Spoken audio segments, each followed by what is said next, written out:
শুভ সকাল সবাইকে। তো সকাল সকাল আজকে দিনটা শুরু করলাম এই সুন্দর কাঠগোলাপের সাথে। তো দেখুন এখানে সকাল সকাল আমার বড় মা ধান মিলতে ব্যস্ত, কারণ কাল ভীষণই ঝড় হয়েছিল আমাদের এই সাইডে। তো তাই সকাল হওয়ার সঙ্গে সঙ্গে রোদ বেরিয়েও গেছে সকালে, তাই ধান মিলছে। আর এখানে দেখুন ঝড়ের জন্য কিছু ধান বাড়ির ভেতর বলতে বারান্দা যেটা, ওখানে মেলা রয়েছে। আর এই ধানগুলো কিন্তু পুরোপুরিভাবে পাকে না, এখনো দেখুন অনেক কাঁচা রয়েছে। তো এগুলোকে ভালো করে রোদে শুকোতে হবে, তারপরে এগুলো কলে নিয়ে গিয়ে কুটানো হবে। আর এখানে কত পরিমাণে ধান রয়েছে দেখুন। আর এই সাইডে দেখুন আমাদের বাড়ির কাজ কিন্তু অনেকটাই এগিয়ে গিয়েছে, বলতে পারেন ছাদ অবধি প্রায় হয়েই গিয়েছে। তো এখনও কাজ চলছে যদিও বা। এই দেখুন পুরো স্ট্রাকচারটা, বাড়ির ভেতরটা একদিন আপনাদেরকে ঘুরে দেখাবো।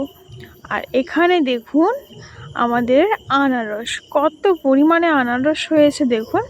এখনও যদিও খুব ছোট ছোট রয়েছে, তবু অনেকগুলোই হয়েছে, পাতার মধ্যে লুকিয়ে রয়েছে দেখুন কত পরিমাণে আছে। আর হ্যাঁ, আমাদের কিন্তু আনারস বাগানটা আরও অনেক বড় ছিল, কিন্তু সাপের ভয়ে বেশি বড় এখন রাখিনি, ছোট করে দিয়েছে। ছোট বলতে বেশি গাছ নেই। আর দেখুন কত সুন্দর দেখতে লাগছে। আর এগুলো কিন্তু পাকলে খুবই মিষ্টি হয়, টক ভাবটা একদমই থাকে না। আর এই দিকে দেখুন আম, এইটুকুটুকু গাছেও কিন্তু আম হয়েছে প্রচুর, এখন ঝুলে রয়েছে দেখুন। আর আমাদের কিন্তু বাড়িতে অনেক আম গাছ রয়েছে, আপনাদেরকে একটা অন্য ভিডিওতে দেখাবো বাড়ির সমস্ত আম গাছ যখন আমগুলো পাকার সিজনে চলে আসবে। বিভিন্ন প্রজাতির আম গাছ আমাদের বাড়িতে রয়েছে।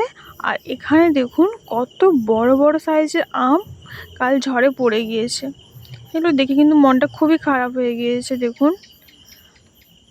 আর এই সাইডে দেখুন কত কাঁঠাল ঝুলে রয়েছে গাছে, গাছটা কিন্তু খুবই ছোট।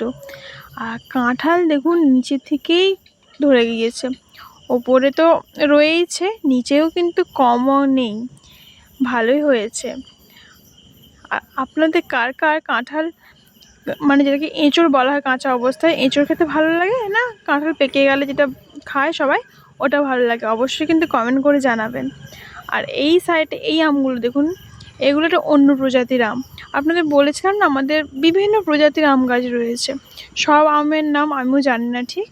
আর এখানে সকালে জলখাবারের জন্য আজ করছি মুড়ি আর আলু ভাজা, যার মধ্যে অনেকটা পরিমাণে কাঁচা লঙ্কা আমি দিচ্ছি, ঝাল ঝাল হলে একটু খেতে ভালো লাগে আর কি।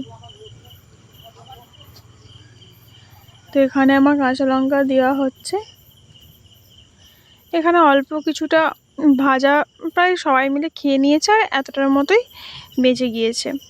আর এখানে এই আমগুলোকে আমি কিন্তু নষ্ট করব না, কারণ দেখুন ফাটেও না আমগুলো, ভালোই আম। তো ওকে আমি সেদ্ধ করে আজ আম সত্ত্ব করব, তার জন্য নিয়ে নিয়েছি। আর এগুলোকে আমি কেটে নিচ্ছি এবারে, কাটা বলতে শুধু দুফালি করেছি, আর মাঝখানে যে বীজগুলোকে ওগুলোকে ফেলে দিয়েছি। তো এইগুলোকে এবারে কুকারে সিটি মারছি। আর হ্যাঁ, আপনাদের কিন্তু অন্য একটি ভিডিওতে আমসত্ত্ব রেসিপি আমি দেখাবো। আর এখানে বিকেলবেলা খাওয়া দাওয়া করে চলে এসেছি জামরুল গুঁড়াতে। তো এখানে দেখুন কত পরিমাণে জামরুল পড়ে আছে, এগুলো সবই নষ্ট, পাখি খেয়েছে কিছু, আর কিছু পড়ে গিয়ে থেতো হয়ে গিয়েছে, তাই এগুলোকে আর নেওয়া হয়নি। আর গাছে দেখুন অজস্র পরিমাণে জামরুল ঝুলে রয়েছে। আর শুধু ঝুলে রয়েছে তা না, তার সাথে পাশাপাশি আরেক সাইডে দেখুন ফুলও ধরে গিয়েছে, দেখুন কত সুন্দর দেখতে লাগছে। আর এগুলো কিন্তু লাল জামরুল। আর আপনাদের ভিডিওটা কেমন লাগছে আমাকে কিন্তু অবশ্যই কমেন্ট করে জানাতে ভুলবেন না। তো আজকের ভিডিও এই পর্যন্তই।